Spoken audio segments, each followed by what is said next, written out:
Okay, so we're live. I'm with Stirling Cooper, award-winning porn star. Yeah, yeah, it's correct. It's correct. You can call Yeah, a so spade, man.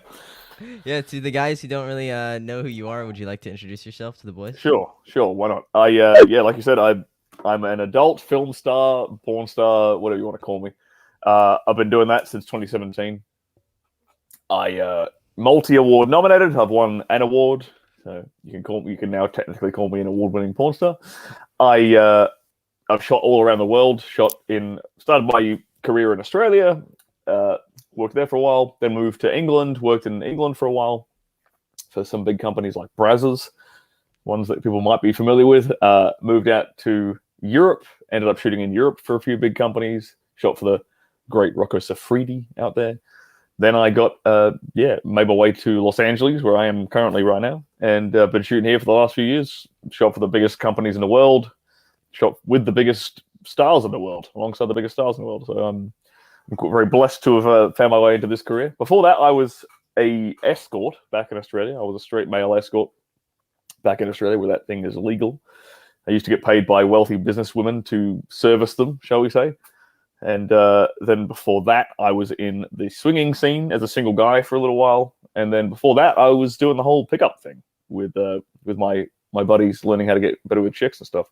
So I've come a long way since then. Yeah, That's for damn that's sure. pretty badass. Yeah, Yeah, I and know a now lot of and guys would like to be in your position. yeah. I get a few emails, I get a few DMs about that. And I guess I should say nowadays I focus more on. I still shoot pornography, but these days I focus most of my attention on helping guys be better in the bed. Um, yeah. Yeah. Because I checked out your YouTube channel, and it's very guy-oriented, helping out guys out. So that's awesome. Yeah, I've started getting a few women jumping in the comment section and jumping in the live streams now, though, which is interesting. I think they found me through my TikTok, uh, because I have a lot of women following me on TikTok for some reason, and I don't know why. Because all of my advice is geared straight at men. None of it. I like. It's all like men, guys, lads, dudes. Like it's all for men. And so I Yeah. don't know why like a lot of chicks on TikTok rather were following me, but I think some of them have come along to my YouTube channel, so they're starting to like engage in the chat, which is good. I'm not complaining, and I've had a been on a couple of podcasts recently with some women who give sex advice to men, and it's really refreshing to see them like going head over heels agreeing with me with all the stuff I say, because most of the time I get a bit of this last year I've gotten quite a lot of flack from people within my own industry about the advice that I give guys, because I give guys a red pilled approach on sort of sex advice and bedroom advice, Right. which tends to ruffle all the feathers in my industry. Yeah, I And actually know a yeah, lot of OnlyFans girls, and I mean, they're chill with me. Like, they know me personally. Like, okay, you're cool. But then when I start talking about the shit I talk about on my podcast, they're like, I don't know, I don't like the red pill stuff. It's interesting. mate, they don't like the truth. They don't like the truth. It's Right. I'm becoming more and more based every day I'm on this planet, and it's I came to this weird conclusion a couple of weeks ago. I don't remember what I said it, but I'm convinced that I'm going to drop some. You brought it up, so I'm going to drop some nasty stuff on your channel. Let's get you banned instead of me. I'm convinced that women want you to manipulate them. I am thoroughly convinced of this, and it sounds bad. Okay, I'm gonna sort of try to explain what I mean by it, because it sounds that on the surface that word sounds bad. Manipulation is just another way is a way of persuading people. Manipulation and Yeah. persuasion are effectively the same thing, and like women's main power is manipulation, right? Think like rewind time thousands of years, right? Yep. What do men have? Men have how can men get what they want? Through strength, through power, through violence for the most part. That's how men get what they want, right? That's how they get food, that's how they get resources, that's how they got women, is through violence. Now, how did women get what they wanted? Well, the only real tool that a woman has is her sexuality, and in using that is kind of manipulation. So she has to manipulate a man to get what she wants. And I'm not saying this is a bad thing. This is just, I'm just calling a spade a spade.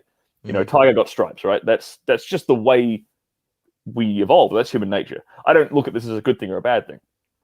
But a lot of people do. When I say things like that, people put moral judgments on it straight away. But so you think about that. So women's sort of like main weapon is manipulation, coercion, persuasion, like that, right? So they're naturally attracted to a guy who can out-woman them, who can out-manipulate them, who can out-persuade them. This is what pimps do, by the way. If you look at what a pimp does, a pimp is somebody who is better at psychologically manipulating a woman than a woman is at manipulating men.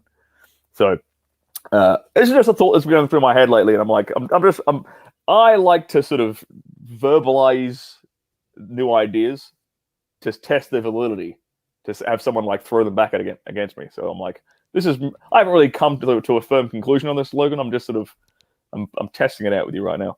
But but the idea is that like women select for dudes who are manipulative.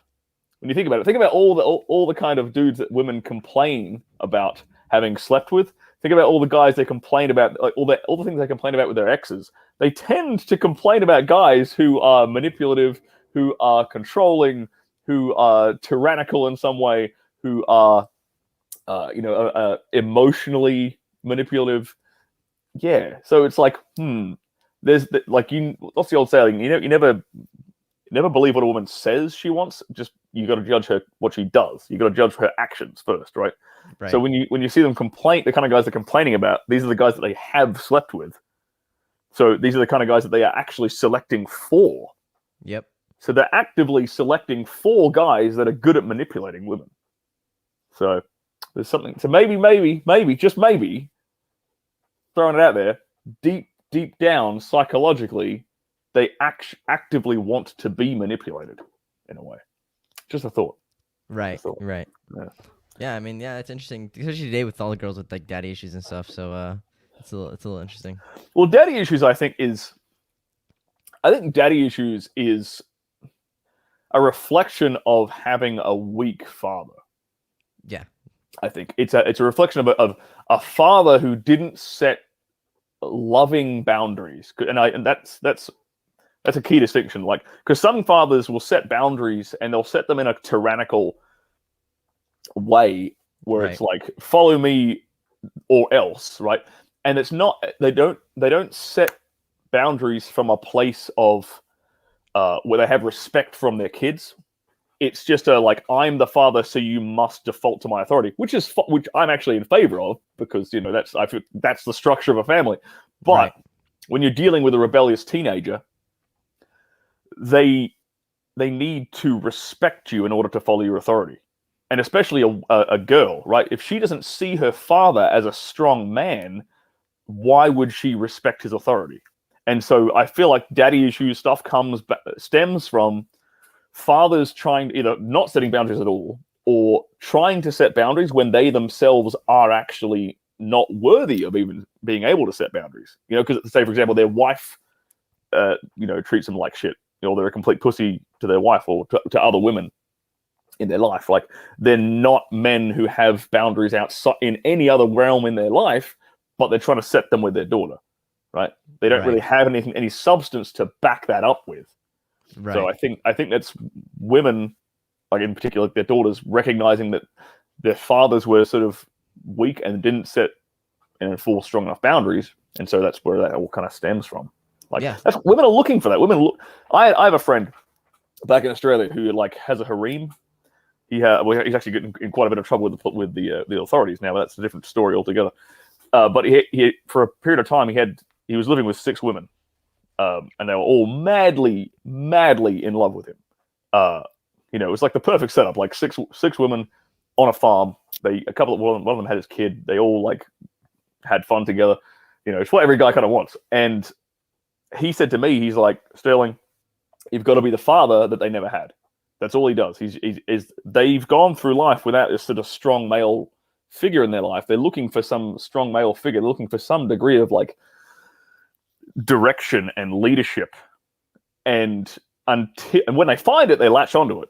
But until they find it, they're kind of directionless and not really sure what they want, because society tells them they want something completely different. Society tells women that you want to be a strong, independent woman. You go, girl. You get a career, get a job, get a car. I don't know, get a mortgage, get student loan debt. That's a good idea. Get fucking 6 figures in debt to Big Daddy government. That's what you want, my dear. Right. And then, lo and behold, they hit 30 and they're panicking. They're panicking to find a guy to settle down with because they realize, oh, fuck, my biological clock is ticking. And they've been lied to about that as well. I had a friend.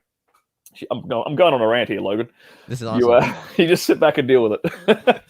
I had a friend. She was 34, and she went and saw she was looking at having kids, and she went and saw a what do you call them? A gynecologist, like a pregnancy doctor. I can't remember the word is. And a fertility specialist. That was it. A fertility specialist. And this specialist, this doctor, told my friend, "Oh, you're 34. You got plenty of time." And she told me that, and I'm like, "You've got to be fucking kidding me! 34-year-old woman does not have plenty of time. Every year, your fertility decreases. Like once they hit like 22. Yeah, and it's an exponential decrease. It ain't fucking linear. It's exponential. And I'm looking at that. I'm like, Jesus Christ, this is a racket. These fertility specialists are telling women in their 30s, you've got plenty of time, because they know that they're going to need IVF treatment to even consider getting pregnant, and that is a real big moneymaker. I think, how the fuck can these people go to sleep at night? Like knowing that they're lying to women like that just to fucking fleece them for like 60 grand. I'm like, Christ almighty, that's insane. Have you read the book Hard Times Create Strong Men? I have not read that book, no. I've just heard that saying. Yeah, so in his book, it's by Stefan Arnio, but he talks about how like the main issue today is population, because right now we're at a time period where men are least desirable and women are least desirable, and that causes population to decline, and that's what leads to an empire to fall. Economies fall, everything falls when population declines. But then they cover it up with other issues like global warming or other issues that are not even close to what's the real issue, and the real issue is the population decline, and then we just go extinct. Well, there's a similarity between what we're going through right now and the fall of the Roman Empire, isn't there? Yep, exactly. And like degeneracy goes up. We're definitely seeing that. And guilty as charged. I'm kind of part of that problem. But you absolutely see that there's a lot of trends. I had an old mentor of mine, a guy by the name of Simon Black. He used to run this conference called the Liberty and Entrepreneurship Conference. And he and this was fucking 8 years ago. He was drilling this shit into us. He was saying the fall of the Roman Empire, like where like America's collapsing. This was 8 years ago. He was saying this shit, and he was and everything he said has come true. And I'm like, damn it! Like history is repeating itself again. Yep, nothing new. I think the one thing about like everyone nowadays is they think they're doing something progressive, and they're doing something new, but the reality is they're not doing anything new. They're just doing what didn't work in the past, and it's just that's just what happens. Yeah, there's something to be said for like tradition and particularly ancient traditions. It works. It worked. It worked for thousands of years before the internet came along, and now all of a sudden we think, we know better than that. And don't get me wrong, like I understand, like science has its place, and I understand that we have a better fundamental understanding now of the processes of the universe, right? So we have a better understanding of physics, we have a better understanding of biology, we have a better understanding of genetics, we have a better understanding of like biochemistry. Okay, that's good, but it doesn't mean that the fundamental like teachings and values and philosophies and principles of ancient civilizations were wrong. There's got to be some way to connect these two things together, right? And sort of, because I feel like where we've definitely gone wrong somewhere. We're heading off a cliff pretty quickly, I think. Right. So like how all great empires start is at like stoic, right? What's right and all those other things. And then we kind of start transitioning to do what feels good, but what isn't actually right. So we start transitioning from stoic to like a pleasure-filled society, and that's where society falls. Well, we're right there, right now. We're all feels before reals right now, mate. Right. I never knew that, but that kind of perfectly describes the American idea. Because America is not a country. America is an idea. Right. Well, that's what it was founded on. You're right. And that was a very stoic idea. I mean, look at the fucking. I don't know how in the hell, like, you were able to get the founding fathers all in one. Like, that's a miracle that you were able to get all these men in the same place at the same time in history, all having this, like, coming together and with this idea and these philosophies coming together in the same place. The fact that happened is miraculous. That's almost, that's on the level. I rank that up on the level of, like, incredible coincidence or incredible, like, timing. It's too perfect. They're too fucking good. It's too perfect. It's too perfect. Yeah, it's crazy. Good. It's just crazy. But yeah, it's insane. That experiment is probably coming to an end shortly, unfortunately. Right. And I think, what do you think about, all the guys who are a bunch of simps and a bunch of beta males? What do you think is gonna happen when shit hits the fan? They're gonna come after people like you and me. Right. They're gonna blame people like you and me. That's what they're gonna do. Because think about this: you're a. I'm not gonna use the word man. I'm gonna use the word penis owner. You're a penis owner who has spent his entire life blaming others, who has spent his entire life not taking responsibility for his life, who has spent his entire life being told what to do, not thinking for himself, spent his entire life being told by Big Daddy government what to do, being told his entire life to supplicate to women, that women know better than him, that women should be in charge. So here's the fan. We're talking like that's the prime time for guys like you and me to actually shine. It's like, all right, great. We know what the fuck we're doing. We're capable of taking responsibility for ourselves, our loved ones, our friends. But these kind of guys are the ones that are going to quickly resort to, like, what's the word I'm looking for? Like, violence and take it out on other people because they don't know how to control themselves. They have no self-control, no self-discipline, no self-agency. Is probably the main word I'm looking for. They've got no agency over their own life, and so they will panic. They will absolutely panic. Right. I think nice guys and beta males and simps are, like, way more dangerous to society than actual strong masculine men. Absolutely. There's nothing wrong with strong masculine men. Like, society needs, like, strong masculine men because there's always going to be bad people. There's always going to be evil people. Correct. And without strong men who are virtuous, who are also capable of violence, the evil ones take over. Right. That's just a fact. You need virtuous men. What's the analogy? Like, you need, like, the shepherd to guard the sheep from the wolves. Right. The sheepdog. Yeah. The sheepdog analogy. I think that's from the movie American Sniper. I think. Yeah. There's a lot of military guys that you like to use that analogy. Yeah. Yeah, but it makes sense. You need strong men to do that, and society has kind of convinced men of this false narrative that,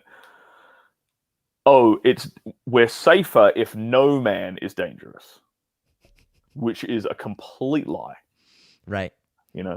Right. Yeah. I think, in my school, because I'm still in high school, and the teachers and obviously a bunch of kids are super, super weak, a bunch of snowflakes. And I always hear them say they expect other people to be nice and they want everyone else to be nice. And I don't think they realize that there's always going to be evil people no matter what. There's always going to be evil people trying to hurt you. So instead of expecting expecting evil people to get nicer, just expect yourself to get stronger so you can actually tolerate and handle that type of shit. Exactly, man. Right. But society is too weak. Yeah, it's. I'm actually quite. It's the whole idea of, like, I don't want anyone to be fucking nice to me. I want to earn my place. And I get along with people who are cunts. Right. Don't mean to swear on your channel, so I've probably just got you freaking demonetized. But it's like unless a guy can insult me, I don't trust him.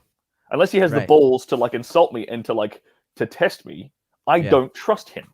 I think I think is this guy, unless he can say what he thinks to my face I'm thinking, is he saying something behind my back? Is he kind of trying to come after me behind my back? Like, Right. this is the whole idea of being nice. But we're too fucking nice. Like, stop. We don't need any more nice. We Yeah. need more people to be assholes, if we're being perfectly honest. Right. I think that's why Trump definitely won the election, Yeah. because a lot of easily, because Yeah. so many people were fucking just fed up with all this bullshit.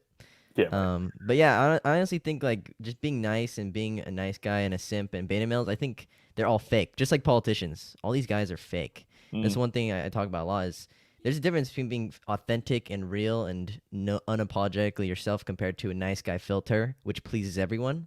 Yep. And it's just fake. It's honestly just fake. Yeah, and it's a female strategy. It's a feminine strategy to be like to appease the group and to go along with the crowd. Right. And it ties into like the feminization of men in general in our society. But because they need that for survival. Women need that for survival, right? Because if a woman is outcast from the tribe, she's dead. Whereas a man outcast from the tribe can survive on his own. You know, I mean, nowadays that's more philosophical, but back 2,000 years ago, that was a real, actual thing. Right. And so, men thrive on being individualistic. Men thrive on that. Whereas, and it goes back to like the school system we got right now. We're throwing boys and girls together and educating them together. So of course you're going to get like it's going to bleed across. Like the women are going to start to become more masculine, and the boys are going to start to become more feminine. And that's what we're seeing. I don't think men. I actually don't think I was raised. I went through a co-ed school. But looking back on it now, I honestly don't think boys and girls should be schooled together. I think they should be schooled separately, if I'm being perfectly honest. Yeah, I agree. Because they learn differently. They learn at different ages. They mature at different speeds. They have totally different ways of socializing. Like a lot of them, the giga chads that I knew growing up, a lot of them went through university with. They all went to like boys' schools. They all went to private boys' schools and the reason they came out fucking a lot. Well, not all of them, but a lot of them came out giga chads is because they had an environment where they could be a man through their puberty. They could like talk with other guys, take the piss, like fight, compete, and there wasn't that feminine energy trying to bring that down and dilute it throughout their entire puberty. So I think there's a lot of things I think we get wrong now, and I think it's not that controversial of an opinion back in England or in Australia to have single sex schools, but in America I think it's a bit controversial. Yeah, everyone's just soft here in America, so it is what it is. But I mean, well, not everyone is soft. Like America has some of the hardest motherfuckers on the planet. That's true. But they're so hard to find. They're diluted amongst a sea of simpery. Right. Like in my high school, like everyone's super soft. I think just in my age in general, like everyone who surrounds me I noticed that everyone's just super soft. It's just is what it is. Yeah, that must be a real shame, man. Like growing up, and because you're obviously like plugged into this, and you're not an idiot. You're plugged in. You know what's going on, and you see some guys online who like older guys who know what the fuck they're talking about, who are doing the right thing, and it must be a real shame growing up being around a bunch of younger men who are heading in the wrong direction. Right. Yeah, it's interesting. I was pretty recently canceled by like my whole school, dude. It was fucking hilarious. Welcome to the club. Yeah, it's pretty badass. But yeah, it's just interesting because that's like the shit wake up period for a lot of guys. Is like they starting to see like, dude, it's crazy how many people are like truly evil and just really very weak. Yeah. Because think about that, like the kind of people who feel a need to cancel you, right? And I'm saying this as someone who's been through this myself recently. Actually, went through it I've been through it twice now. Happened twice in the space of like a month. It's crazy. That's the world of Twitter for you. Right. But the kind of people who feel the need to cancel you, they have a need to control other people's lives. Because think about it, like they need to control what you say. Not only what you say, they need to control what you think. Mm-hmm. They have a need to control that. And why do they have that need? Well, because they really don't have any power in their own life. So they feel like they have to try and exert some control over others in the process instead. It comes from a place of weakness. You're absolutely right. It fundamentally comes from a place of weakness, and from a place of, and a lot of these people they've never considered that their own worldview might be wrong. That's the thing right now. I had this thought this morning. I think what's defining society right now is you have the two people you have in the world right now are those who have the ability to admit that they were wrong about something, and everybody else. That's it. That's the defining factor right now. Because think about all this COVID stuff going on right now. I mean, I was fooled fucking, a year ago. I mean, when was it? About March? Like, I caught it like a year ago, right? Right at the beginning here in Los Angeles. And honest to God, like that night, I thought, shit, am I gonna end up in the hospital? And then I woke up the next day and I was fine. It was like one night of cold chills. And I was like, Right. oh, son of a bitch. Like, I've been fucking fooled. I've been played. And I had to admit that. I had to admit that to myself. Like, wait a minute, Stirling, you were wrong. You had the wrong worldview. You had a false belief. And the longer you go without admitting that you were wrong, the harder it is to admit you're wrong, because it's like a Jenga tower. Like you got layers upon layers of lies being built upon one another, and then when you eventually admit, like, oh, this thing down here is a lie, all of this comes crashing down, and that is very hard for the human ego to handle. So as a younger man like you are, it's good to learn this stuff early because you've got less shit to unpack. But if you're a guy in his like 30s who fucking, finally realizes like, oh, he's been lied to about feminism, or he's been lied to about COVID, or he's been lied to about fucking, I don't know, whatever. Eventually he's like, oh, wait, what, you mean I can't trust everything the news says? Oh shit! You mean I can't? You mean what I've been taught in this class is wrong? What I've been taught in that class is wrong? My understanding of this is wrong. My understanding of that, and he has to either the two reactions he has. Either he completely shuts it out and becomes angry, which is what you see with NPCs, or he has to do a lot of deep introspection, and it really shakes people up. And I've seen guys go through that. I've seen guys go through it and come out, positive on the other side. But not many people have the ability to do that, especially as they get older. Right. Yeah, it takes something really big. You have to hit a really hard wall, like get divorced, cheated on, takes everything from you, like those type of things. Kind of wake guys up. Yep. But yeah, definitely. Yeah, COVID is definitely interesting because in the beginning as well, I was like, oh shit, COVID's so sketchy. Like we have to stay home and shit. And then I still go out to parties. 4th of July's, hang out with some girls. They had COVID. I got COVID.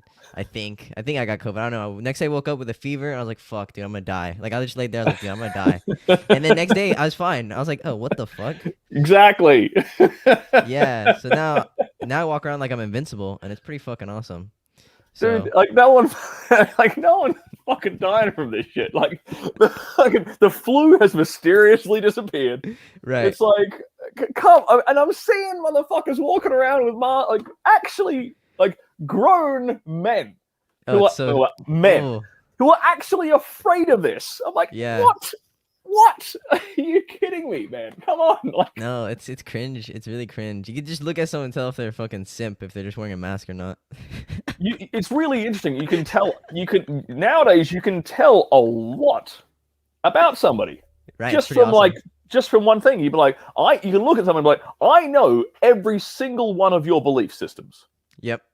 Purely based on the fact that you're wearing that, you are driving your car with a mask on, like by yourself. I'm like, I can tell you everything about you. It's fucking crazy. It's very interesting, yeah, and it's very interesting, and also like the other thing, what's it called? My brain just went blank. Fucking, but it's interesting how you could just look at someone, see if they have a mask or not, tell if they're conservative or liberal. Yeah, man. I mean, I kind of gone off topic. You get me on the topic of like of woke stuff, based stuff, NPCs, and I go off on a rant. So it's no one is learning about sex during these last 30 minutes. No, like that's I was like, dude, we're gonna learn about sex. We're gonna learn about all this awesome shit, and then we start talking about whatever. Yeah, Sterling starts talking politics. You you never shut him up. Pretty fucking awesome. Pretty fucking awesome. So I know a few guys in the chat were asking about Nofap. So what do you think about Nofap? Cool. I have some strong opinions on Nofap. So Okay, cool. so I do agree that you shouldn't be jerking off to porn. That is something I teach guys. That's something I tell guys. Like, quit porn. It doesn't help you. It doesn't do anything good for you. It's like it dampens your natural like sexual drive and your natural sexual energy. All right.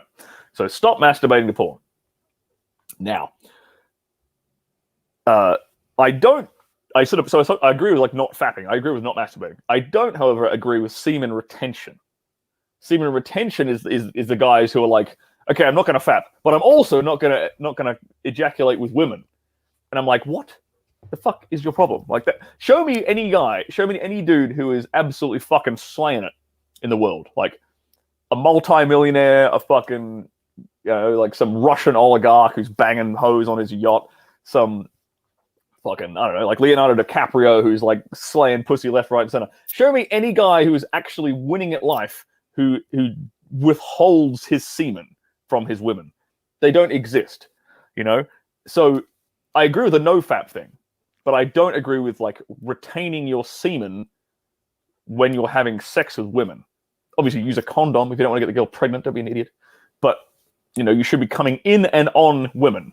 That is the point. Like that is, and the more you, as a guy who does this professionally, the more you do it, the more you're going to want to keep doing it. Like it raises your sex drive by doing it more and more. Yeah. Okay. Oh yeah, and my assistant is actually in the chat right now. That's kind of funny. I didn't know you watched it. He didn't tell me you watched your channel. All right. Yeah, no, I actually DM'd him. I was like, dude, he's being followed by all these Manosphere guys, but I was like, who is this kid? I'm like, who is this kid? Yeah. He's our assistant. No way. So nice. Yeah. That young man in the chat right there is going to be I guarantee you, he's going to be a fucking millionaire before he's 30. I guarantee it. He's one of the hardest working motherfuckers I've ever worked with. Wait, so what does Thomas do? He does. He manages my YouTube channel. Oh, nice. He does that with a lot of the other guys in the. He does it with a bunch of guys. Yeah. So if anyone wants somebody to help run their YouTube channel, make it a piece of cake, then check out Thomas right here. Shout out for his services. That's super badass. Yeah, that's awesome. Cool. Yeah. So what do you think about so what are some ways that guys can build up their testosterone? Because right now in society, actually, a lot of guys, like the testosterone levels are like dropping within like guys just on the average. So what do you think about that?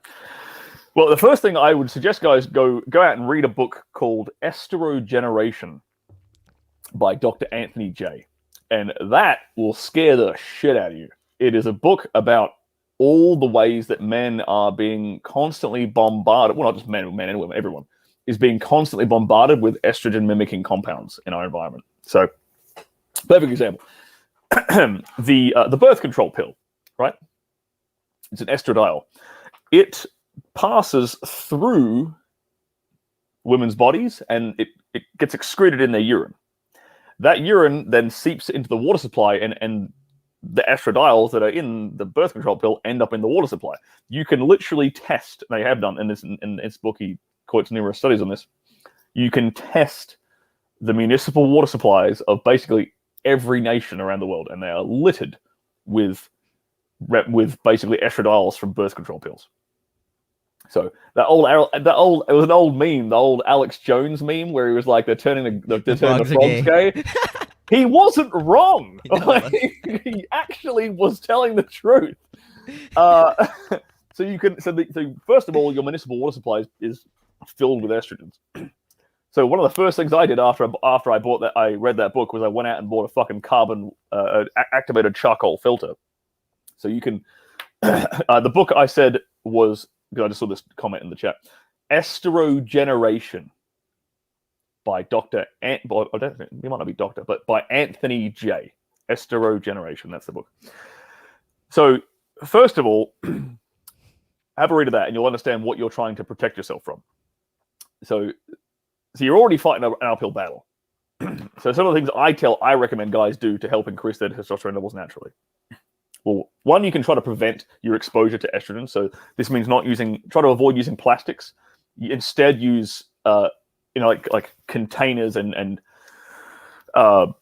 drink vessels, plates, whatever it is. Try to avoid using plastics. Instead, use metal where you can, or glass, or ceramic, or silicone. Silicone is fine, but you have to know the difference between silicone and plastic. I wonder if I have an example of. No, I don't have anything lying around. My like protein shaker is like this. But anyway, so that's the first thing. Try to minimize your exposure to that. If you can, if you have the money. Obviously, younger guys don't have the money for this. But if you're an older guy and you have money for this, you can get like activated charcoal filters for your taps and your shower heads and stuff. Or you could run your drinking water through an activated charcoal filter. Because activated charcoal is what can actually bind these estrogens to it and takes them out of the water supply. So that's the first thing. Second thing would be work on optimizing your body's testosterone levels through things like diet. So another giant lie that we've been told for the last however many years is that fat is bad for you. Cholesterol in particular is bad for you. This is a total lie. Cholesterol is literally the building block of testosterone. You need healthy amounts of cholesterol in your diet for your body to even produce cholesterol. So one of the things I like to do, I actually do this before every scene, and I've recommended this to guys, and they see the results immediately. Is I do what I call my egg shake before I go to bed. So I crack 4 raw eggs into a protein shaker. I throw in a scoop of vanilla protein, fill it up with water, shake the fuck out of it, and I drink it. Tastes like a milkshake. Make sure you shake it up properly, otherwise you get gooey bits of raw egg, which tastes disgusting. But basically, I slam 4 eggs into my body before I go to bed. What that does is that gives my body a ton of cholesterol when I'm asleep, with which to build testosterone. And peak testosterone production tends to happen in the early hours of the morning during REM sleep. So I guarantee anybody who's doing this right now, if you slam 4 raw eggs into you before you go to bed, you will wake up in the morning with a raging fucking hard on. You won't be able to put that thing away. I guarantee it. This has happened to every guy I've recommended this to. So that's another thing. So basically consuming a diet with healthy amounts of cholesterol. So eggs, I preferably pasture-raised eggs. You can tell if an egg is pasture-raised. If the yolk is really, really orange, the more orange, the better. Basically, the better the nutrients in it. And then other great sources of basically dietary fat and protein would be your grass-fed, grass-finished steaks, lamb, which is grass-fed, grass-finished by default, or natural wild-caught salmon. Some people, I put the salmon at the bottom because, people worry about mercury and these sort of things. But grass-fed, grass-finished meat is really, really and again, you can tell by looking at the meat because the fat on this kind of meat is yellow. Regular fat is white. By a recipe, exactly. Check. So that's in terms of diet. That's something you can focus on as well. Then the next thing will be getting more sunlight.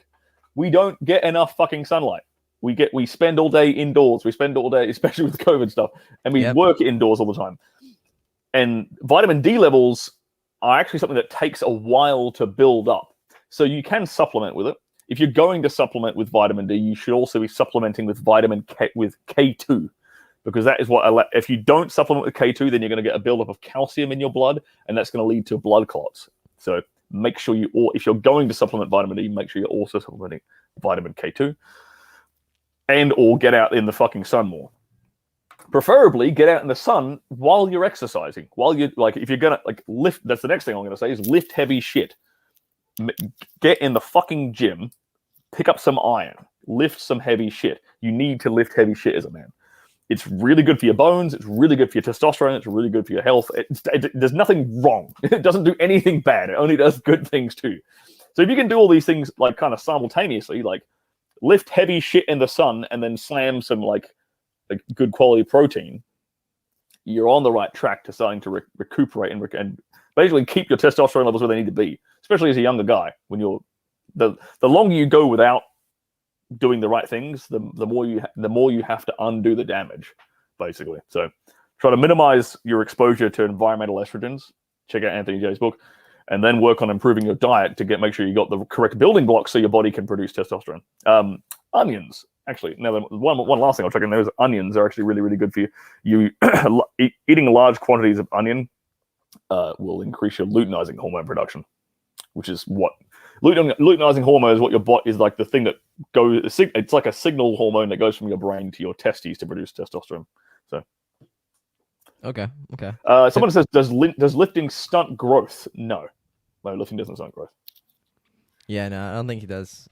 Yeah. Unless you're like deadlifting or squatting like a fuck ton of weight, which you probably can't. Which you wouldn't be able to if you're you wouldn't high be able to. Yeah, it's like so that shit takes time.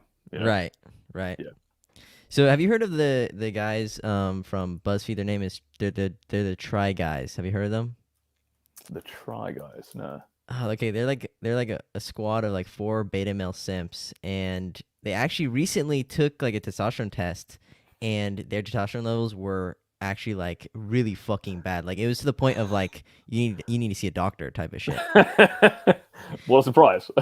If they work for BuzzFeed, oh, color me surprised. Yeah, you can't be surprised if you work for BuzzFeed. Yeah, super funny. Yeah, so that's why I brought that up because like, dude, that shit's fucking hilarious. Yeah, some guy, yeah, they have super low testosterone, and everyone was like, dude, this is bad.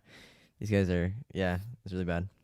Yeah, no, that's not surprising at all. I mean, dudes' testosterone levels are like, what is it now? I think I remember the numbers. Like a guy in his 20s now has like the testosterone of a guy in his 60s from like 50 years ago. It's something stupid like that. Like they're plummeting. They are plummeting. And the problem is that the when you go and see a doctor and get your blood work tested now, the standard like testosterone levels is just based on like the population. It's not based on what it should be. Right. So you go and see it now. If you're in the standard normal healthy range now, well, that is like it's like half of what it was 50 years ago.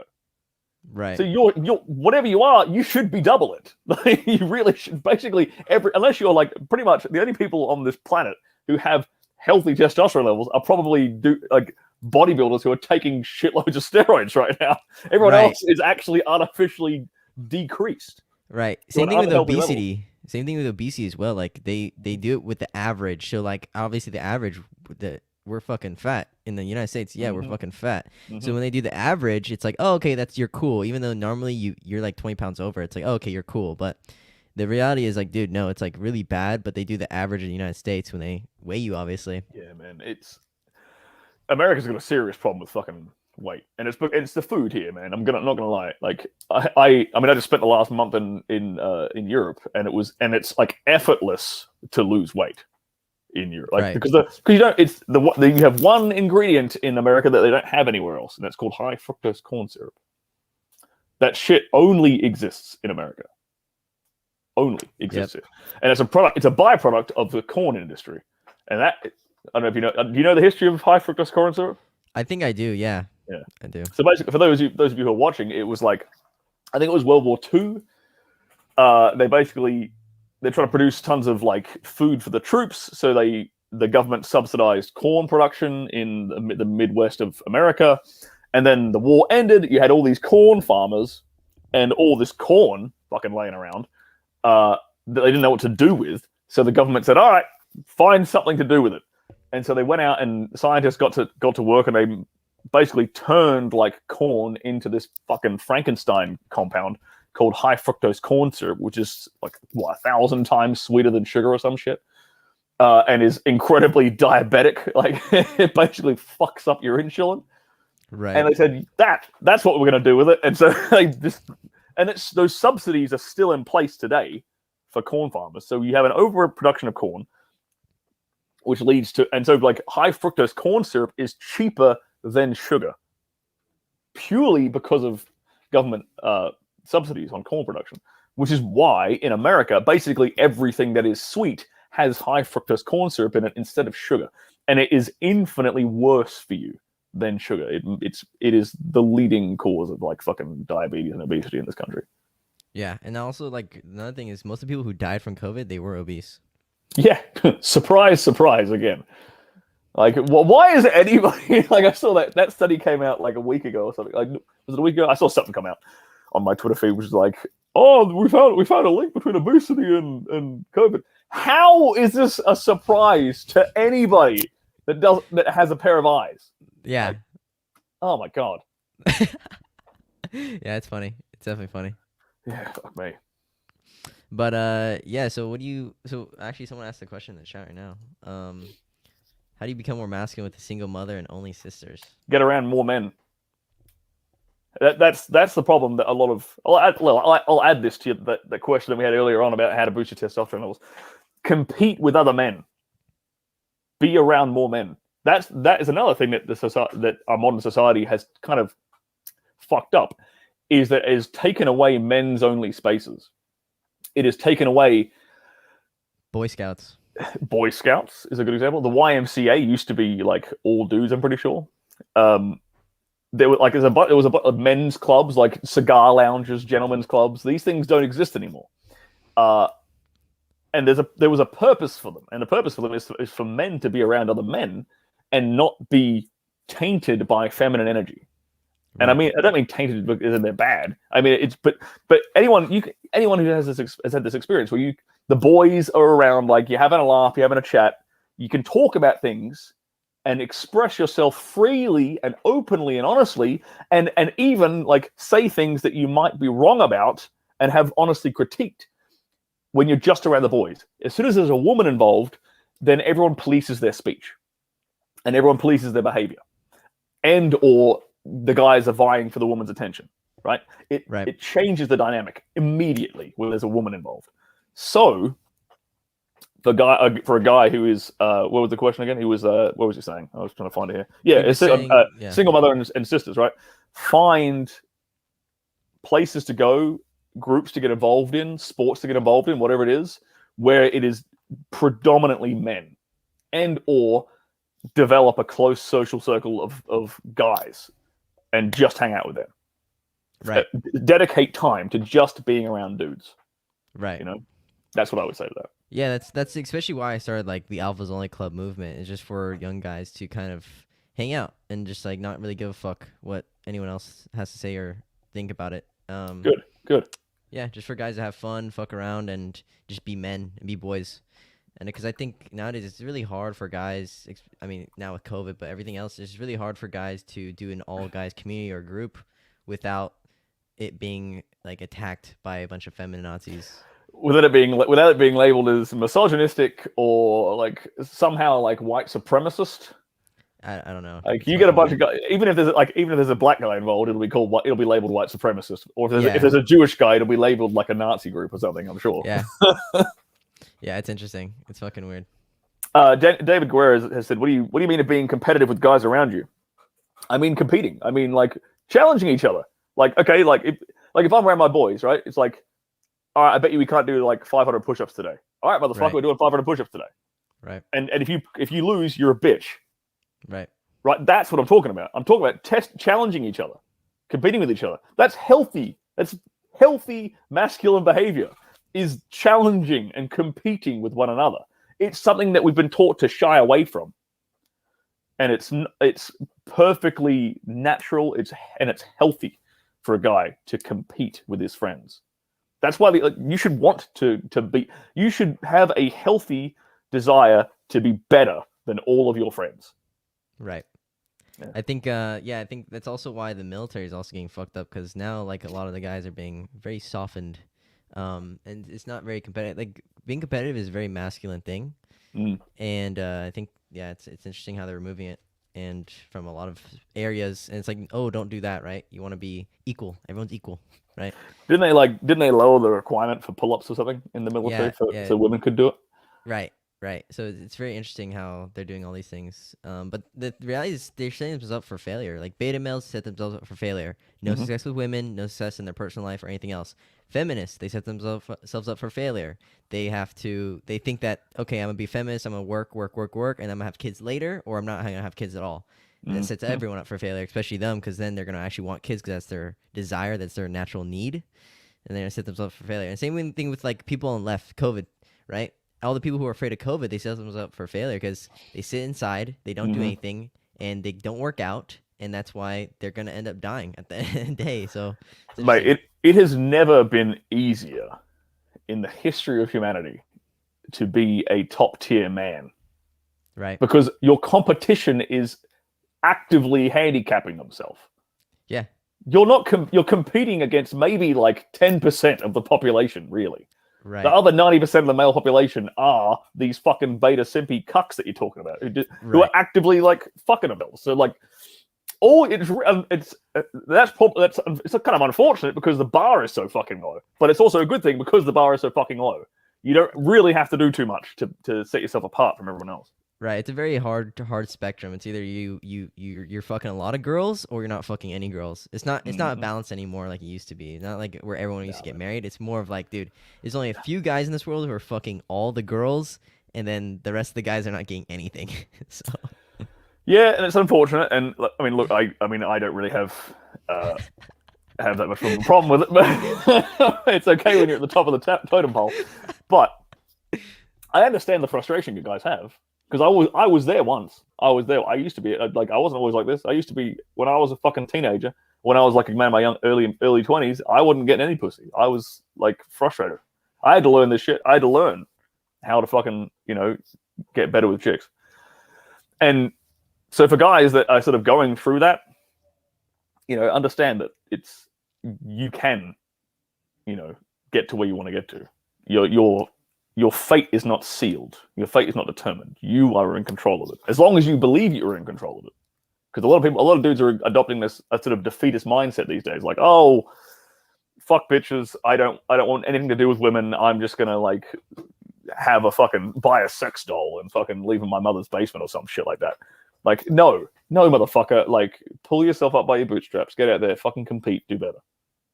right. I think also women naturally make guys better. I think a lot of Yeah. guys don't realize that women actually make you stronger and they want to see a better version of yourself. That's the one thing I love about women so much is like when you're in relationships or you're dating them or all my past ex-girlfriends, whatever, they all made me to a better, stronger person. And they all As want to long see a better version of me. as long as you accept that you have the burden of performance, because some guys will get into relationships and they'll get complacent and Right. they'll think, oh, I'm in a relationship now, I don't have to do anything. They'll think it's just pussy on tap. That is the wrong way to go about it because that will fuck you up. Right. As long That ends as in long divorces. Yeah. Yeah, exactly. As long as you understand that, even though you do have a girlfriend, you still have to be the best version of yourself. You still have to improve. You still have to be better every fucking day.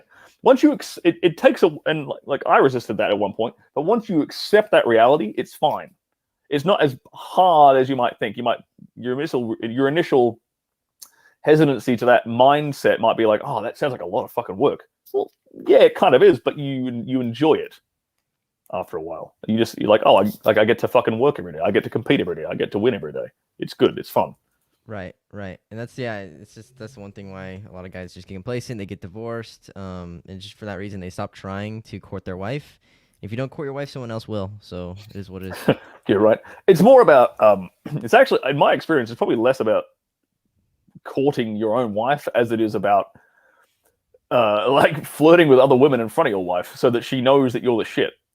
Like and that sounds weird. That sounds bad, and it goes for a girlfriend too. Like your girlfriend has to know that you can cheat on her, Right, right. You have right? options. That you have options Right, because women's attraction is based in insecurity.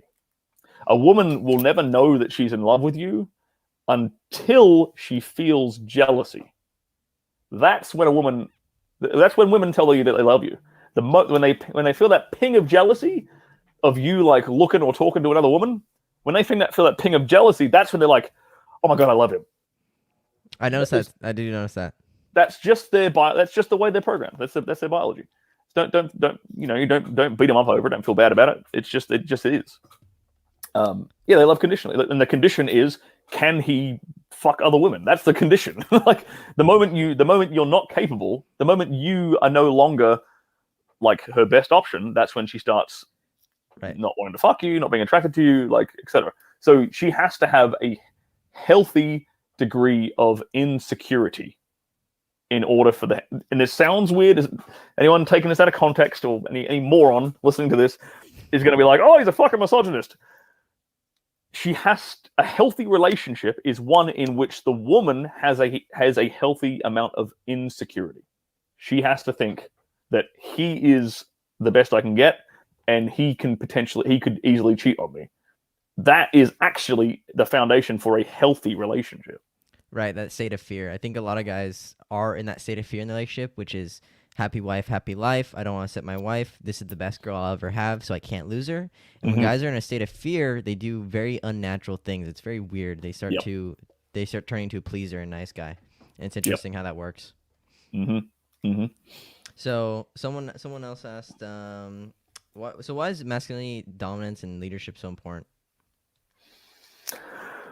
Why is masculinity, leadership, and dominance so important? In terms of what? I think masculinity, as in for young guys to, because I think, like we said earlier, like a lot of young guys are being told not to, or it's toxic masculinity.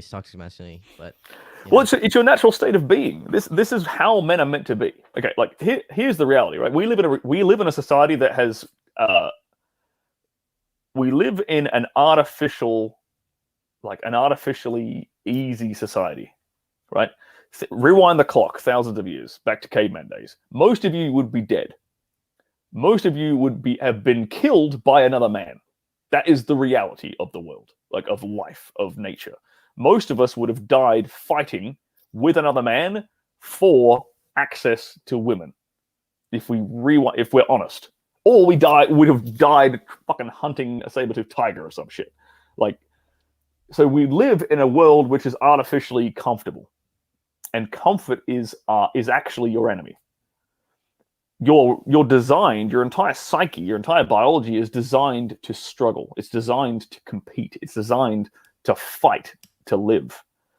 So that's why dominance and masculinity is so important. It's even more important nowadays, because before you didn't have to kind of conjure it. Your choice was be masculine and dominant or die. That was your choice. So it just came out. But now we live in this artificially comfortable world, so we have to find ways, and we have to constantly remind ourselves to conjure that part of ourselves up. And for the most part, society pushes it down or tries to suppress it or tries to get rid of it entirely. So that's why masculinity is so fucking important, because every single aspect of your life. I'm saying this as an old man. I'm saying this as a 34-year-old man, and I'm assuming your audience is kind of around your same age. 18, 20, yeah. Yeah. Trust me when I tell you that every part of your life gets better when you are more masculine, more dominant, more confident, take more action. Every part of your life is better. Your health is better. Your wealth is better. Your relationships are better. Everything's better. So that's why that's important. Why wouldn't you want to live a fucking good life? Like, why would you want to be depressed and bored and lonely? Yeah, I agree. That's definitely very important for men. So one thing, the reason why I wanted you on this podcast was to talk more about bedroom tips and sex. I know. We started talking about philosophy and everything else. Everything, man, yeah. Well, look. If we don't get through all your questions, I am more than happy to come on again, because this has been a great. I'm really enjoying this conversation, Logan. So. Yeah. This is fucking badass. Yeah. So, what are some tips to last longer? Lasting longer, cool. So, one of the things that I learned really early on from one of my mentors, he was this Hungarian guy. He's a porn director out here in California now, but he used to be a performer back in Europe. And we were talking one day about like the hardest scenes we'd ever done. And he did this scene once when he was in fucking Hungary. They made him in the middle of the winter, like knee-deep snow. They made him fuck this girl on top of a mountaintop. Like his balls are freezing off, and he had to keep a boner. I'm like, damn, son, you know what the fuck you're doing. And so we were sitting, we started talking about like tips and stuff, and he told me one really good one, which I've been using for a while, which was engage your logical mind. So if you feel that you're getting too close to orgasm, you want to sort of delay that a bit. One of the things you can do is start counting things in the room. So you can start counting the tiles on the floor, or the things on the roof, or the window, the squares on the windowsill, or the blinds, or whatever. Find something in the room that you can start counting that's going to take your attention and focus away from the sensation and bring it more to like the environment, and that'll help you regain it. And then you can go back to it. But that initial distraction, that initial logical distraction, can remove some of that sensation, so you can get back under control. The other thing that I like to do a lot, and that's one of the things I teach guys, is breath work. And in particular, recognizing the way that you breathe when you are close to orgasm. So for example, some guys will hold their breath when they're getting close to orgasm, when they're sort of at that point of no return. Other guys will breathe really heavily and deeply when they get to that point of no return. So first of all, recognizing what you do, like the way your breathing changes when you're about to orgasm, and then doing the opposite to regain control and take that sensation away. So for me, I know that I hold my breath when I'm close to orgasm. So I know that to regain control and composure, I just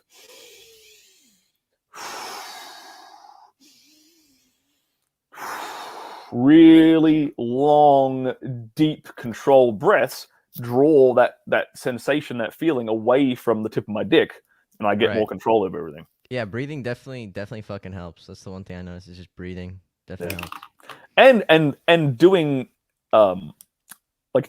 starting in position. This is one thing that we always do in porn, is like it helps for the dude to start in a position that is the least likely to make them orgasm.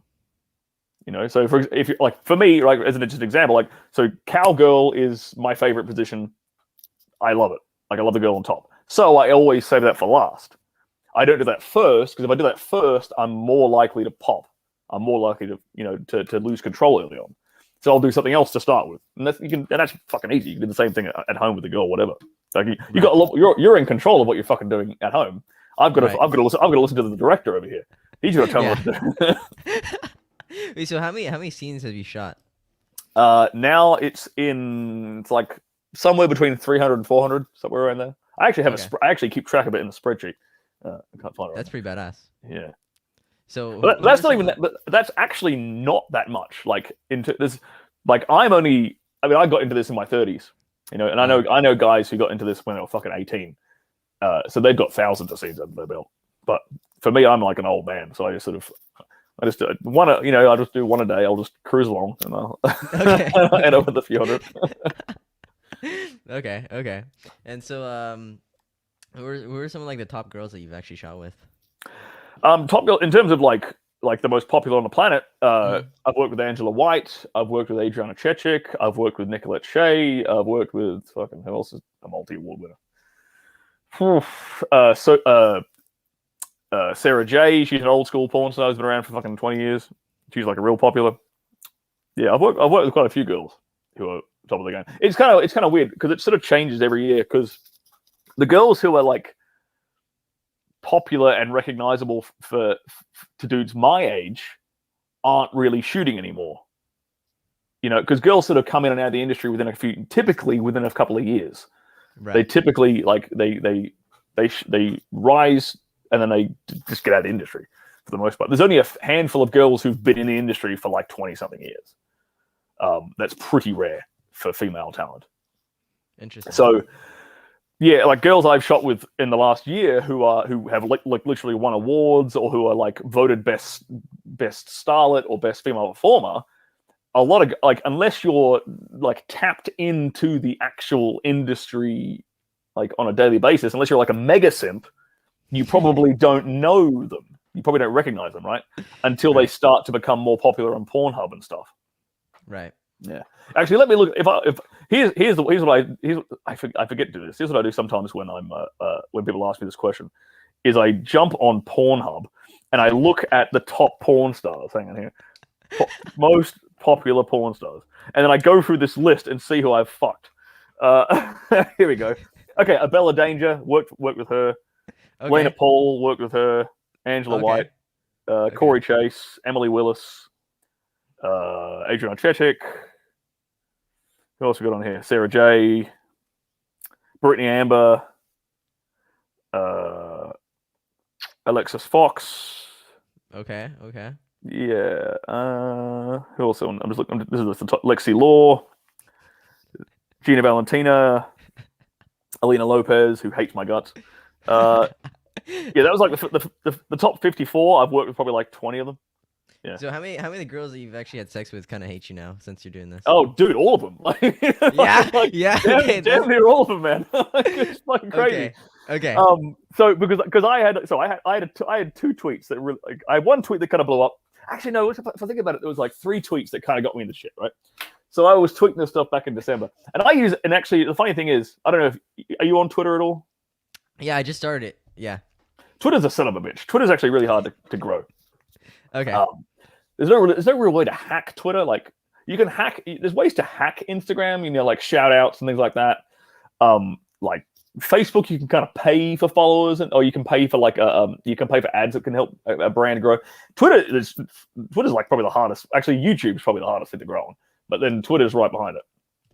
But anyway, so I had a tweet back in December, which was like, what was the tweet? It was something like, if she refers to her, gentlemen, if she refers to herself as a bad bitch, a princess, a queen, or a brat, then she's probably not relationship material.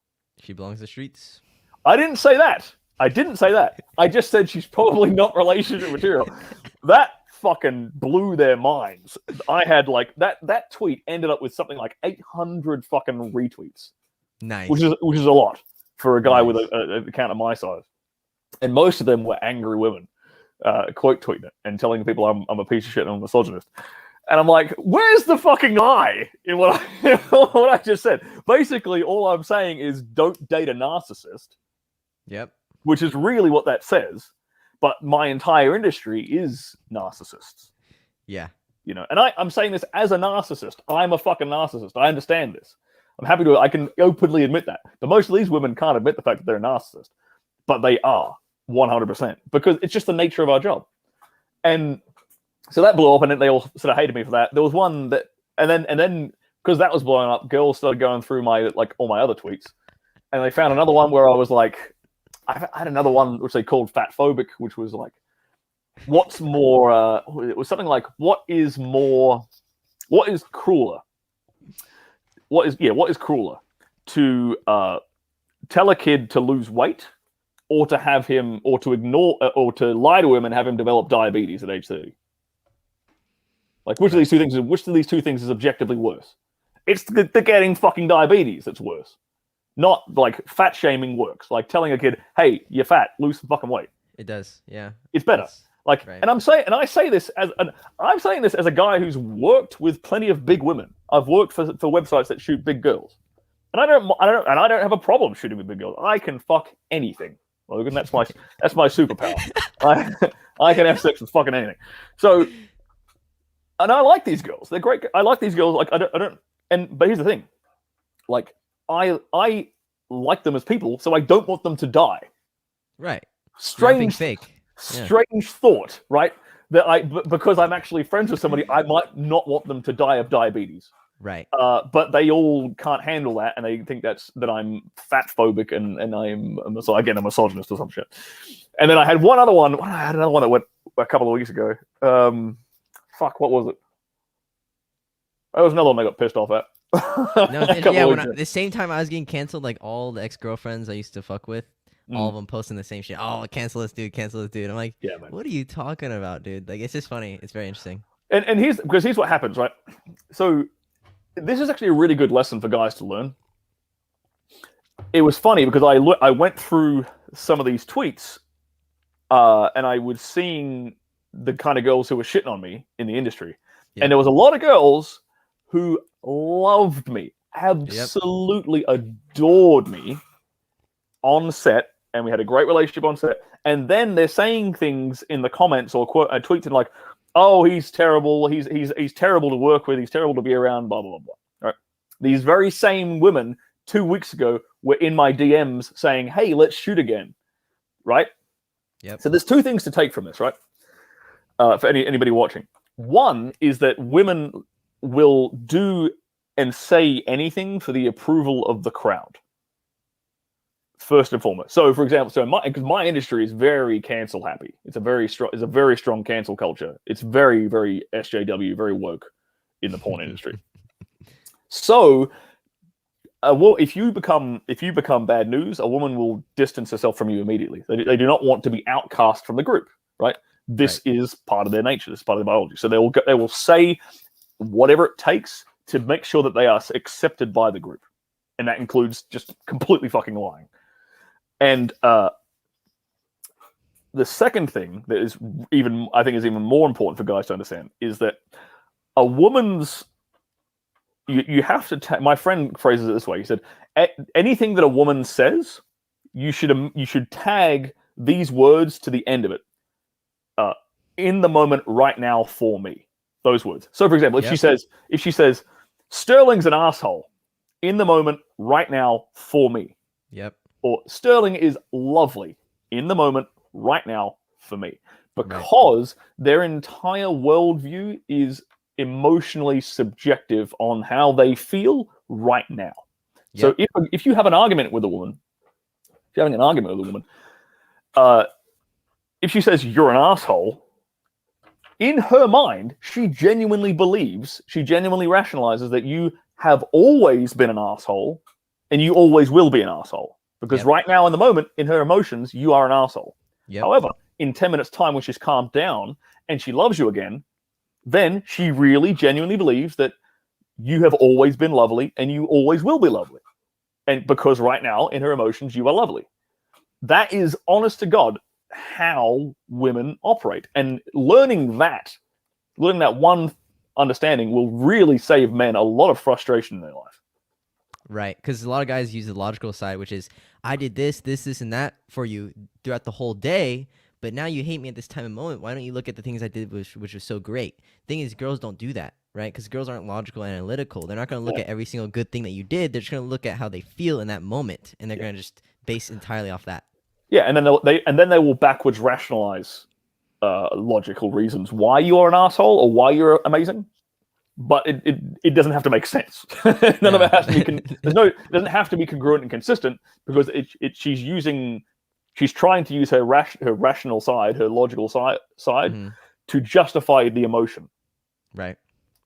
So that's very important for guys to understand that, that getting a couple of getting cancelled moments really like drilled home those lessons for me. It's interesting, and you also see like the weak beta male simps guys who are behind them, like yeah. Oh god, yeah. Like, I think I typed the phrase when that first one was happening. I think I typed the phrase "she still won't fuck you, bro," like 100 times that week, because that was basically the response to every single one of these motherfuckers. I was like, "She still won't fuck you, man. She still won't fuck you." Like that's literally what these white knights will try to simp their way into a vagina. It is not possible. It's not. No, it's not going to happen. It's not possible. It's never going to happen. But in my industry, it does kind of happen. My industry is the one place where that does actually happen. Right. Is where dudes will be super woke and because here's the thing. So like being in the porn industry is kind of like a hack because once you're in the industry, and if you're a talent, especially in the industry, then you are immediately like socially proofed. You're vetted. You're in. You're one of them. So then every girl can fuck you. There's no test to pass, really.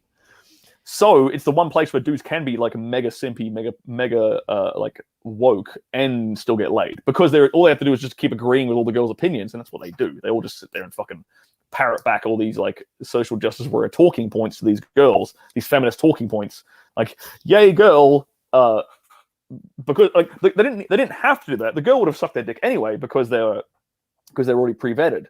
but they do that, and they think that's why they're getting their dick sucked. You know? Yep. And then, Right. but yeah, don't basically if you actually want to be successful in porn and not have any drama, don't do what I did and express an opinion. And I knew this, and I absolutely knew, I already knew this before I was doing it, because I had spent the last 3 years of my career not really expressing any opinions whatsoever. All I was like, my entire Twitter feed for the last 3 years was just me retweeting like scenes that I'm in and photos from set and stuff, not saying anything, right? And that is, if anyone who's watching this who might want a career in porn, that is the way to do it. But then I started helping out guys, and I started getting involved in the manosphere, and I started getting involved in, basically like helping men shake off some of these fucking lies. And that is more important to me. The truth is far more important to me than, maintaining good standing with these feminists in my industry. So I started tweeting out opinions. Not just opinions. I started tweeting out facts, and they don't like those things. Right. Yeah. Same thing. Yeah. It's like you definitely, if you're gonna say some shit, you want to speak your opinion, you definitely have to be aware that everyone's gonna cancel you. Work, everything. Yeah, basically. And look, and I enjoy, and I get a lot more fulfillment out of what I do. So yeah, helping guys is like, it's what we fucking need. If I'm being perfectly honest, Yeah. But at the same time, I'm perfectly happy. I'm perfectly happy to take simps money through my porn side of my business. Right. If somebody doesn't, if a man doesn't want to improve himself, if a man wants to live in his world of lies, then he can pay me, on my Pornhub or whatever. That's fine. Right. But if a guy actually wants to fucking improve himself, then that's what I'm here for. So how many simps are in porn? Like majority? You mean like on the performer side? Yeah, like the pleasers, nice guys in like on the performance end. Yeah. 99%. Jeesh. Of the of like the directors, the camera guys, the audio, the lighting guys, the performers, the agents, like 99, well, probably 90%. Yeah, 90% of that, like that. There's me, and probably I could count on one hand like the number of dudes who are kind of outspokenly based. And then there's probably about 10, maybe 20% of the dudes are like silently a bit based. They just don't really express their... Behind closed doors, I know that they're based because I've talked to them and I've met them. Right. But they wouldn't dare express that on Twitter. Even more so now they've seen me get cancelled. Right. Yeah. Same thing. And they tend to... But those guys tend to be Europeans, oddly enough. They're not... They're like these hyper masculine, like European, like Italian, Spanish Russian dudes who are fucking like... They're really good performers. They're very dominant. They're very like hyper aggressive, but they don't like express any of their fucking opinions. And I know just by being around them, I know that these guys are fucking based. They're not pussies. Right. Right. Yeah. So what do you think? So like now, like what do you think is the one thing that women are like craving in men, or just masculinity? They're craving it in the bedroom. They're craving this. They're craving dominance because they don't get it. Because it's the one place that women can kind of admit that they need like masculinity is in the bedroom. It's the one last socially acceptable place for them to say, "I want a man to take control." Because they can't with feminine, they can't say that in their everyday life. They can't say, "I want to stay at home, look after the kids, and have my man take care of everything." That's oppressive. You're oppressing yourself, my dear. Right. They can't say, "I want a man to lead the relationship. I want a man to tell me what to do." That's oppressive. But they can still kind of say, "I want a man to tie me up and spank me." They can say that, and they'll be like, "Woo, you go, girl. Well done."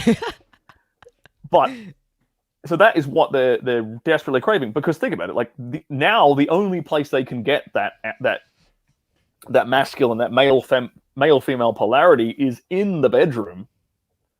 So they crave it even more. This is why I think we're seeing even like sort of more women are getting into sort of more extreme sex acts like BDSM, like bondage, like things that are a bit more heavy-handed. I'm seeing it more and more and more. with younger women because they don't have any masculinity in their everyday life. 90% of the dudes they talk to are complete fucking simps. Right. Like one thing I noticed, like throughout all of my girlfriends, they're always reading these books about these weird the stories happening. It's very interesting. You mean like some 50 Shades of Grey type of stuff. Yeah. Yeah, basically. That stuff's kind of been around for a while though, but that's what I'm getting at is that they're always looking for that. Right. And again, because they can't get it outside in the real world, they have to get it in the bedroom somewhere, and they're going to get it from a guy like me if they're not going to get it from anyone else. And that's part of what I teach guys. In my products, in my video course and stuff, I teach guys exactly how to be dominant in the bedroom. Because I've had guys who have watched my video course and then they've gone and put that stuff into practice and they've said, this is the best sex I've had with my wife in 20 years. Right. They've said shit like that. Or they've said, they're a brand, they've just started seeing this girl and they've gone and done some of the stuff I teach them. And they're like, she literally said, I'm the best sex she's ever had. I'm getting those emails in my inbox all the time. Yeah, it's pretty badass. And it's great to hear that. It's even greater to hear that when I have co-stars trying to cancel me saying he's terrible, and I'm like, oh really, motherfucker? Well, I just taught this guy to be a fucking sex god, so suck my dick. Right. And that's the other thing. They can't. Here's the thing, Logan. They can get as mad as they want at you, but they can't unsuck your dick. That's true. That's true. Remember that, lads. Remember that. They can unfollow you. They can cancel you. They can block you. They cannot unsuck your dick. Yeah, that's true. I mean, yeah, it's funny because there's so many guys hardcore simps. They think oh yeah, I'm just gonna stick with this girl who's trying to cancel you, and I'm gonna get something at least. I'm like, no, dude, it's funny. Yeah, it's a sad set of affairs. But you got to fight the good fight, man. You got to, because it can be hard, man. I'm not gonna lie, it can be hard having almost everyone overnight fucking hate you. Yeah, it's interesting. You learn who your friends are really quickly. Yeah, I think that's why it's very awesome. That's the one thing I noticed about Trump is that's why I kind of just want to speak out because Trump did the exact same thing. He didn't really go fuck. But you either get people who really fucking hate you and want to kill you, or you get people who really fucking love you and want to stand by you. And that's the one thing that really stood out to me. I was like, yeah, it's pretty badass. Yeah, it's polarizing. It's very polarizing. You got to knock people off the fence, man. There's not really much place for people sitting on the fence these days. No. Yeah, you're either average or you're savage. Yeah. Yeah, you really are. Or or you're fucking you're at home wearing your fucking mask, or you're out living life. Yeah, there's no in between nowadays. There's no balance. Yeah. So it's really interesting how that's happening. But what are some books that you suggest for other guys to read besides the other one you talked about, testosterone? Ester Regeneration. I put that up on my list now. What other ones do I recommend in terms of health and fitness? I have what was it? There's two I'm thinking of right now. The Primal Blueprint by Mark Sisson. That is a book. That's the book that got me in shape. That book got me shredded the first time in my life. I went from being a skinny, scrawny, a skinny fat guy in my early 20s to being fucking ripped, purely through the diet and exercise recommendations in that book. So I highly recommend that, and you will feel amazing following the paleo diet. That's what that book's all about. The Primal Blueprint. Some people shit on the paleo diet. I fucking loved it, and I would advise guys to give it a crack. The next book I recommend is by Dr. Mark Hyman. It is called The Ultramind Solution.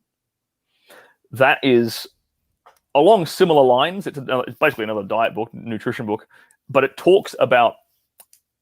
So this guy's a doctor who has a practice. And he has treated a ton of mental conditions, mental disorders, things like ADHD, depression, even pre-Alzheimer's stuff, purely through changing people's diets and reducing inflammation in their body and reducing their exposure to foods that their body doesn't agree with.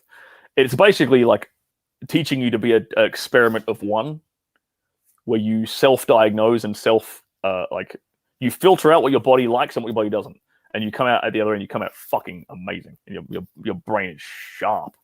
But that is really good for anyone who might have, if you have somebody or you yourself think you might have some kind of mental conditioning like ADHD. I don't really believe in these things anymore, to be honest, because of my experience with this book. But things like ADHD, depression, anxiety, any of this sort of stuff, read the Ultramind Solution. And then the last one I'll recommend is Unconventional Medicine by Chris Kresser. And this one is a real eye-opener.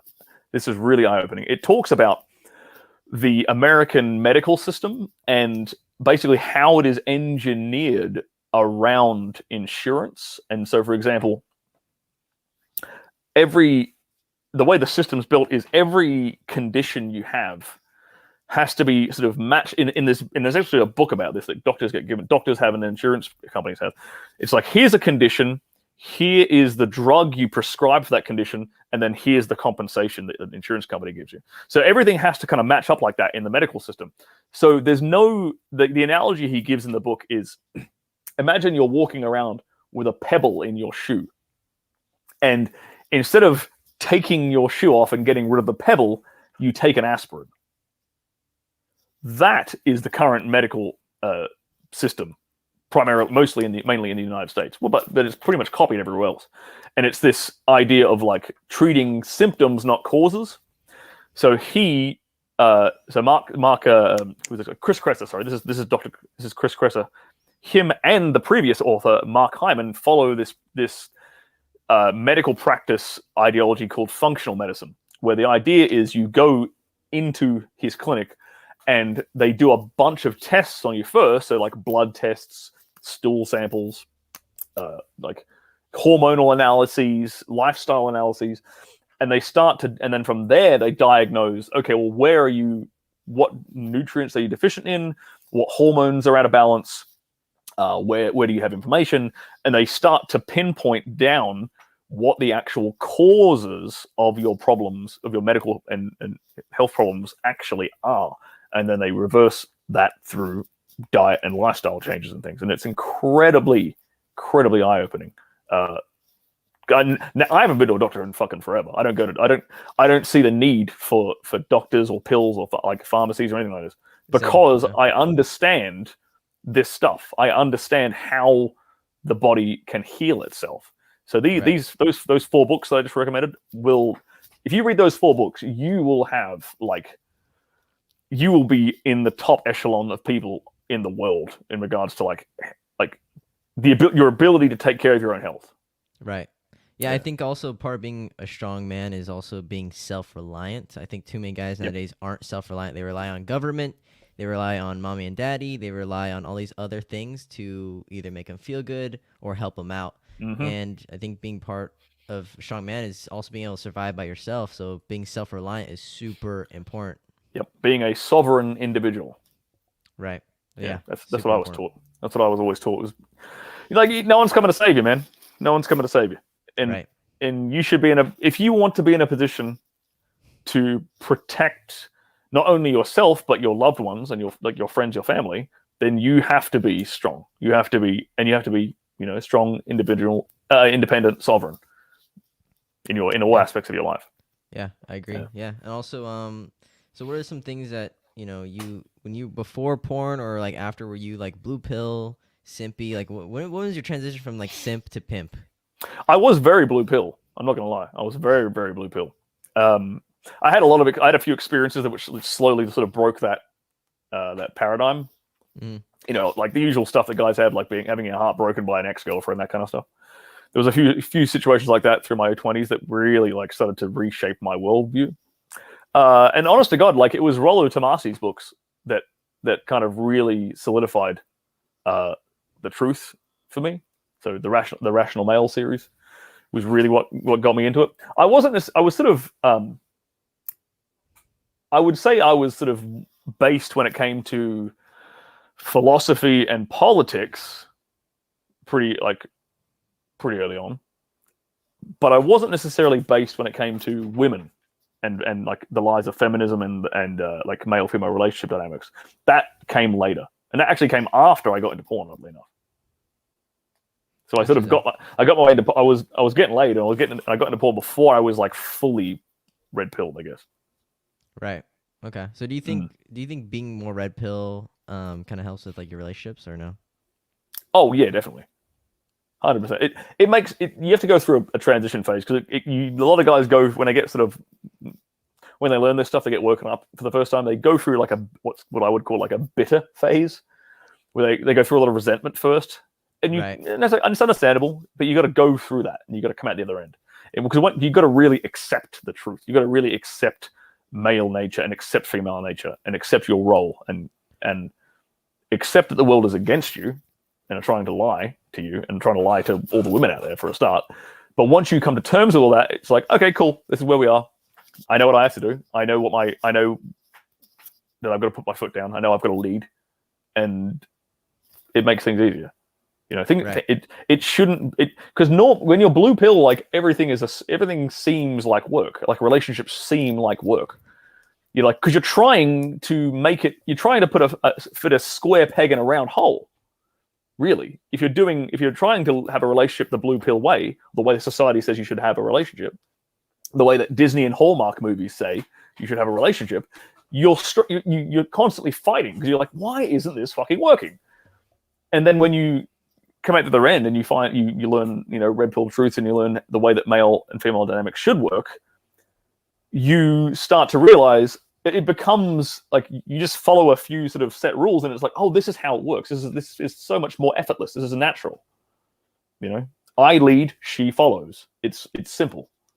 Right. That's the one thing I got. Yeah, that's one thing I triggered a lot of people with. I said, men lead, women follow, and so many people got triggered. But that is what it is. Yeah. It is what it is, man. It is what it is. You know what's funny, especially around the time of like Donald Trump getting elected. Yeah. Like more women were voting for him. I agree. Yeah. They were. You look at the numbers. Women were voting for him, and that's the thing. Right. Women will say one thing. They'll say, "Oh, I want a strong woman," and then they'll go vote for a strong man. Right. Women vote with their feet. Right. They do. They vote for strong men. 100%. Someone just asked what those books were again. I'll read them. I'll list them off here for you guys. The Primal Blueprint, Esterogeneration, The Ultramind Solution, Unconventional Medicine. Yep.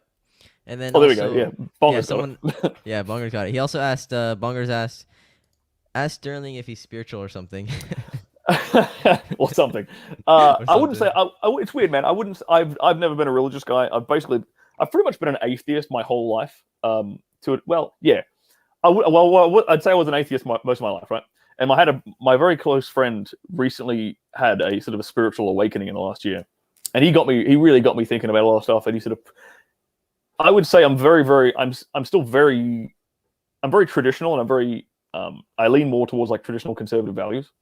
Yep. And oddly enough, and this is the funny thing, I get a lot of flack from Christians because of what I do. Understandably, I get a bit of hate from like very traditional fundamentalist Christians, right? For what I do, but they'd be surprised. I have a lot more in common with a traditional fundamentalist Christian than I do with a woke liberal.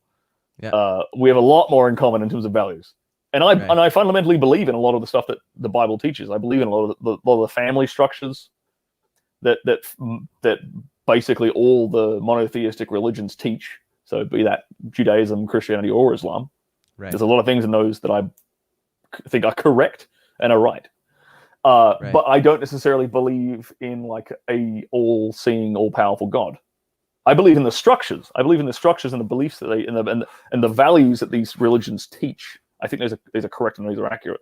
And I think if you find places that are, you look at the best, some of the nicest places in the world are places that are kind of like uniformly religious in some way. Right. They're really nice countries to live. Right. So I guess, it's my take on like God and religion these days is a lot. It's not fully atheist anymore, though. It's moved a lot closer towards being religious, but it is It's going to be. This is really hard for me to describe because my buddy kind of explained. He's actually a theoretical. He graduated as a physicist, and then he sort of adopted Islam, which is a weird kind of roundabout way. Yeah, he went from being he was a male stripper. He was like a male stripper, and then while he was stripping for like women's hens night, like the hens nights, like the women for the bride's night. Yeah, he had this sort of like moment where he was like, what the hell? These women, there's something wrong with these, because all these like brides to be who are going to get married the next day were like all up on him, like asking if they could fuck him and stuff. And he had he had like a real crisis of faith. And he converted to Islam. So it was like, damn, okay. Damn. Yeah. But he did this one explanation. He gave me this sort of one explanation of like God, and I'm going to butcher it, but it was something to the effect of, he thought of God as like a wave function, and all of our conscious, like, because there's something in theoretical physics where like a particle can't have like a place, and it can't have a precise location and energy or something at the same time. Like the act of it's something like the act of observing a particle causes it to like solidify its place in reality, right? This is some theoretical physics. And I'm not a physicist. Like I said, I'm butchering this fucking explanation. Uh-huh. But that was the idea, and it was like he said you can think of consciousness. Think of the universe as like God's consciousness, and you as the individual, like each of our individual consciousnesses. That's probably not even a word, but each of our individual consciousness is by the act of merely observing our reality, bring it into existence. And that is kind of the path that he set me down in terms of like thinking of God and thinking of religion and stuff like that. I wouldn't call it spiritual. It's more, I think, more along.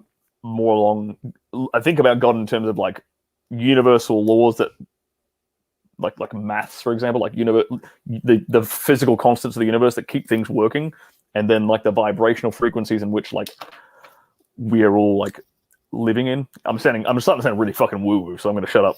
Logan. I mean, I agree, because it's interesting because I'll watch guys like Elliot Holmes, he's very Christian, and then I'll watch guys like Coach Corey Wayne, he's very spiritual. But it all makes sense. It's a little different, but it all makes sense, and I agree with everything. So it's very interesting how that shit works. Yeah. Yeah, that's exactly it. I'll agree with all that. And I'm a big fan of Jack Donovan. I don't know if you know Jack Donovan's work. Yeah. I'm a massive fan of Jack Donovan's work, and he has kind of put me on this. Looking at his stuff, I'm kind of leaning more towards the idea of paganism, if I'm being honest. It's paganism is something I want to look into. Let's just say that much. Because there's one fundamental law in paganism, I believe, which is undeniably true, and it's this idea of sacrifice. So people think of pagan sacrifice as like, oh, I slaughter a goat on an altar and then the crops will grow. It's not quite like that. It's more like the universe always requires sacrifice for whatever you want. Yeah. So here's a real practical example of that. If I want to get a good looking body, I have to sacrifice sugary food. Yeah. Simple example. But that applies to everything in life, that you cannot get anything without sacrificing something else. Right. So for example, with a woman in relationships, she can't get the masculine man that she wants without sacrificing her servitude. Right. It's a fundamental law of the universe that to get what you want, you have to sacrifice something else. So that really, when that was explained to me, that really resonated with me.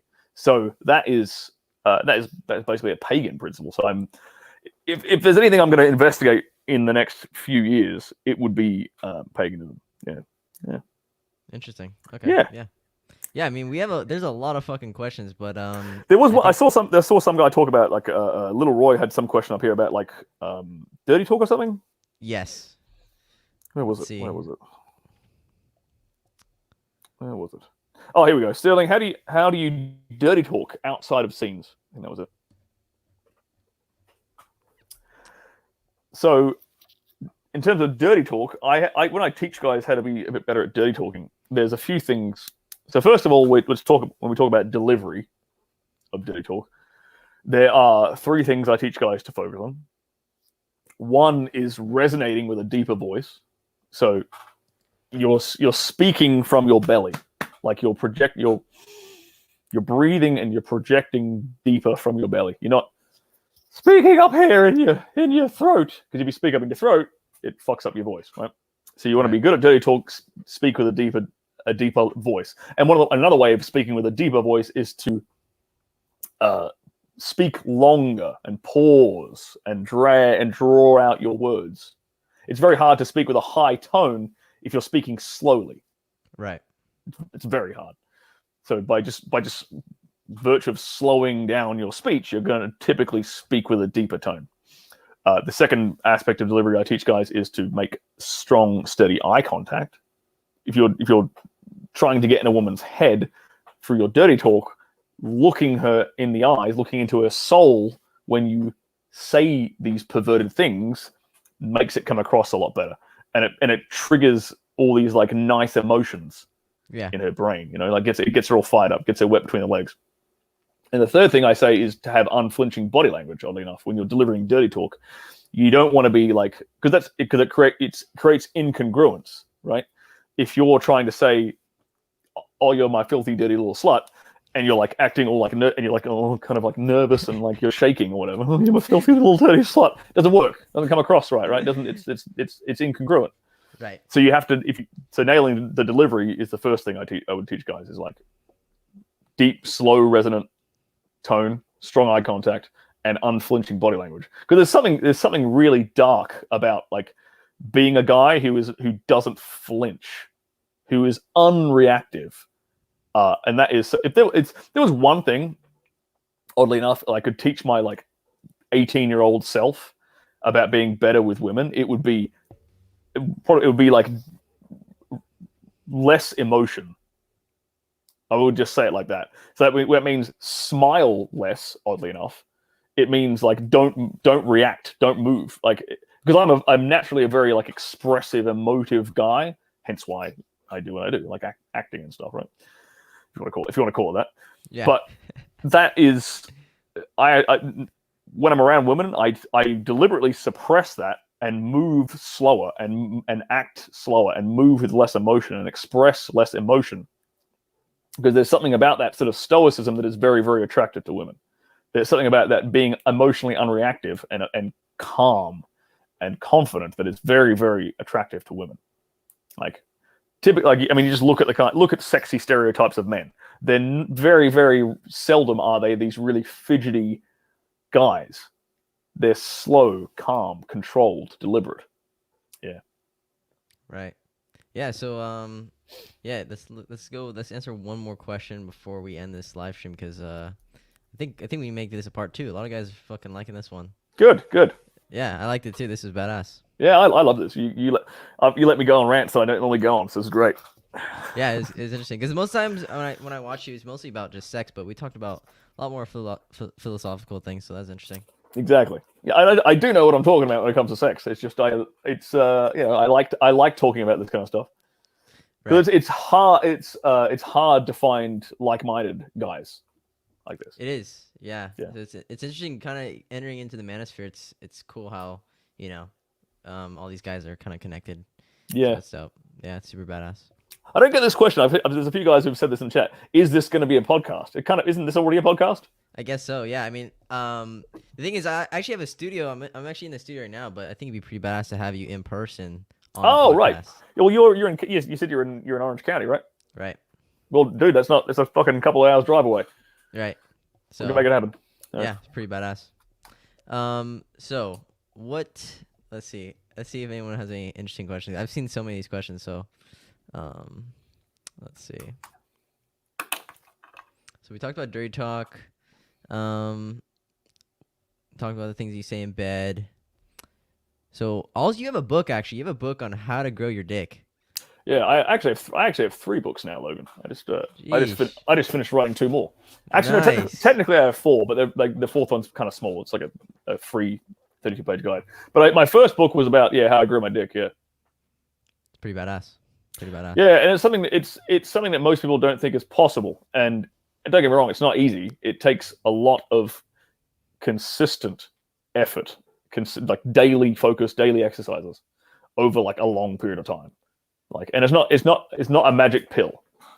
You know, it took me like 8 months of solid effort to gain 1.2 inches.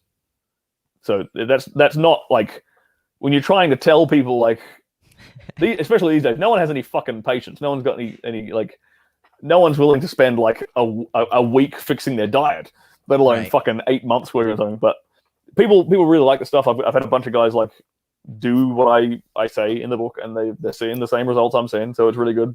And it's not the only thing I talk about in that book. I talk about how to fix erectile dysfunction. I talk about how to last longer in bed. I talk about how to fix premature ejaculation. I talk about how to get a monster cum shot. Actually, there's a bunch of stuff I talk about because it's basically a compilation of all the different like tips and tactics and techniques that I've learned in the adult entertainment industry, not just through my own experience, but through picking the brains of more seasoned male performers. Right. And so I basically compiled this all into the book. And the book is called How I Grew My Penis and Other Porn Industry Secrets. Nice. Yeah. Because catchy titles work, you know. Yeah, I have your website in the bio description, so you guys can go check out his website and look at everything. So yeah, and you go there, you can see my YouTube. You'll see links to my YouTube channel. You see links to my social media, and you'll see the products I have and stuff. Yeah, and I just released 2 new books. One was on the Ultimate Guide to Performance Anxiety, because over the last year I've had a lot of dudes hit me up on coaching calls, on emails, DMs, with issues in regards to performance anxiety. So I basically spent like a year compiling all the different most common mental causes of performance anxiety, and then more importantly, how to fix them. The prescriptions I give to guys, and that's helped them get over those issues. Because especially a lot of younger guys right now are going through these issues more so than older men of the like more so than previous generations. And it's predominantly to do with internet pornography, unfortunately. Right. Yeah. Interesting. Yeah. So this is the podcast and interview with Stirling Cooper. So hopefully the boys enjoyed it, and I'll have you still on afterwards. This ends, but yeah, guys, is there any last things you want to say, Stirling? No, I mean gonna go. If you like what I have to talk about, go check out my YouTube channel. You can find out more stuff there. I give away a bunch of free advice on like all kinds of bedroom related things. On my YouTube channel, I do regular live streams, and I do a lot of short form content for people who don't have much of an attention span. So you can go check that out there. You can, if you just type in Stirling Cooper as it's written down here, there it is, into YouTube, you'll find me. If you want to find me on Instagram, it's at Cooper Stirling, because some prick stole the other one. And my Twitter is at Stirling Cooper X at the end of it. So if you want to follow me on those, go right ahead. Dope. All right, yeah, boys, like the podcast if you want to see a part 2. But yeah, this is the end of the live stream. So yeah, thank you. Thanks for being on. Pleasure. Badass.